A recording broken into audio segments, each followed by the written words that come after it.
Graydon House and HarlequinAudio present The California Dreamers, a novel by Amy Mason Doan. Performed by Anne-Marie Gideon. For Kelsey and Wesley Mason. Prologue. Ronan Merrick. 1985. El Zafiro, California, 15 years old. I lie on my board, eyes closed, and let the gentle swell lift me skyward. Up, up, up, then over, down into the valley, and up again. When I was younger, I didn't understand how surfing is as much about this, waiting, as it is about the thrill.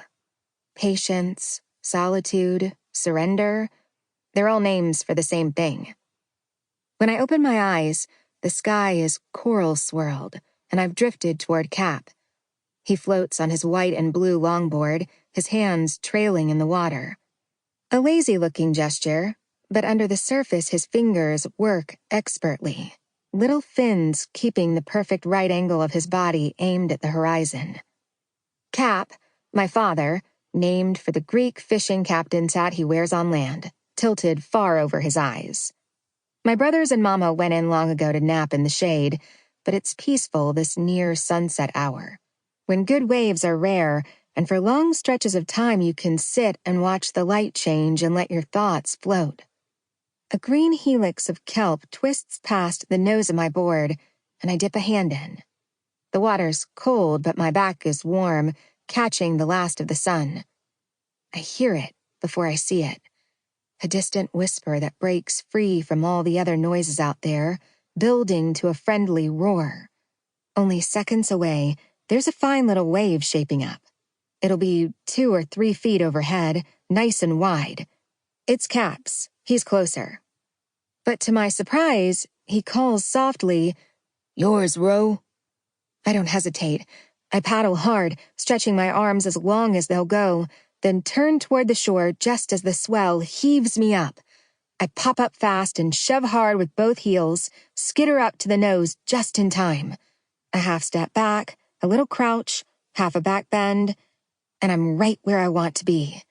For a precious, pure moment, the world is a rush of sound, light, color. My board is a streak of ocean that happens to be a different shade of blue. And then it's over. The wave breaks into white foam, and I grab the nose of my board as I plunge beneath it, waiting for the surface to calm before kicking up to the light. My board's cool slickness under my chin is as familiar as my pillow. Cap told me something once. Each wave is the ocean pushing us back to land, commanding us to go, be mortal again. And every time we paddle back out, we're saying, "Not yet, please. Not just yet." I straddle my board, rake back my wet hair, and aim at the horizon. Cap nods at me, then continues squinting ahead, the sun now an orange hill melting into the water. I hold on to the last seconds of feeling immortal. Until the next time. Part 1. 1. Ava LeClaire. 2002, LeClaire Family Lavender Farm, Oregon, 32 years old. I saw it the morning before the boys left for camp. A flash of light on the edge of the old copper birdbath. From the grassy clearing, it begged me to come closer, to see if it was only a drop of water kicked up by a bird, or a coin winking at me in the sun. Standing on our farmhouse's white-pillared, slightly sagging front porch, I had to slow my breathing. For a second, I was no longer Ava LeClaire, farmer, mother, PTA vice president, expert at filling sachets and tying them with purple satin ribbon to sell in the gift shop. But Ronan Merrick, the wild girl I'd been. Barry burst out the door and joined me on the porch, tugging me back to the present. "Are you sad?" my son asked, clutching my leg, looking up at me with round blue eyes. He'd posed the same question Sample complete. Ready to continue?